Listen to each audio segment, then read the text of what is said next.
on alert amid growing tensions over Ukraine. A Pentagon spokesperson said the forces were on heightened alert but were not yet being deployed. He said most of the troops would be used to boost the NATO Response Force if activated. Meanwhile, U.S. President Joe Biden held a video call with European allies on Monday, trying to maintain Western unity against Russia.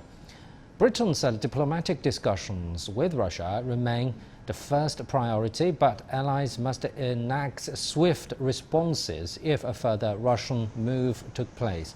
Russia continues to deny plans for military action. The French government said Russian and Ukrainian officials are set to meet along with French and German counterparts in Paris on Wednesday, trying to defuse tensions.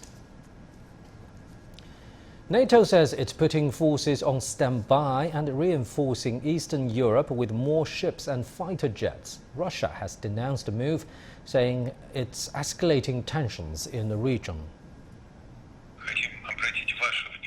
I want to point out that the escalation of tensions is due to information and concrete actions by the US and NATO. When speaking about information, I mean the informational hysteria we're all witnessing. It's generously enriched with a huge amount of false information. Peskov also says it's impossible for Russia to ignore an increase in NATO military activities in Eastern Europe. Russia's Western Military District says a total of 20 Russian warships and supporting vessels have started exercises in the Baltic Sea. The ships will carry out anti-submarine, anti-defense and minesweeping tasks. Earlier, Russia's defense authorities said the country's navy would conduct a series of drills in the recent month to counter threats from the sea. A total of 140 ships, 60 planes and 10,000 military personnel are expected to participate.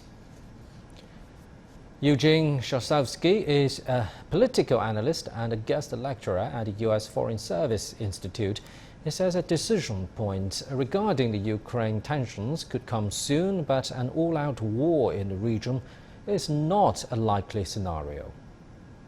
Diplomatic meetings are ramping up, and we've seen a number of them take place over the last week or two, but yet we have not yet seen a breakthrough. So that's why we're, I think, witnessing a lot of these military movements happening on both the Russian side and on the NATO side surrounding Ukraine.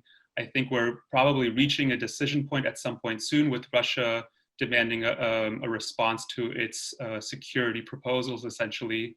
So yeah, a lot of diplomacy, but a lot of things happening outside of the diplomatic sphere as well. The people of Ukraine are used to things like this. I mean, this is obviously a very tense moment, but we've seen some version of these military buildups and threats happening for more than 7 years now, ever since the 2014 Euromaidan revolution.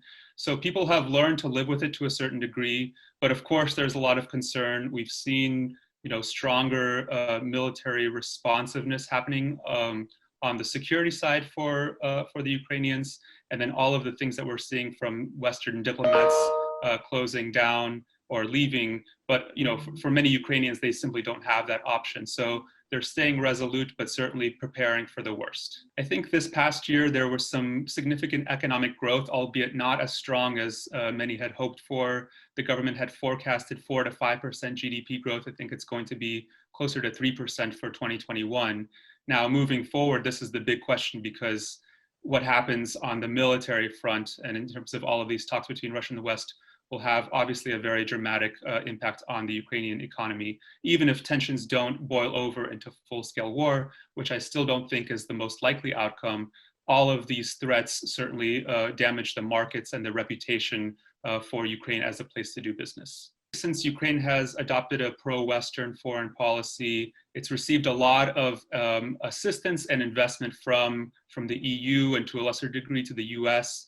So it has positioned itself essentially as a very dynamic economy.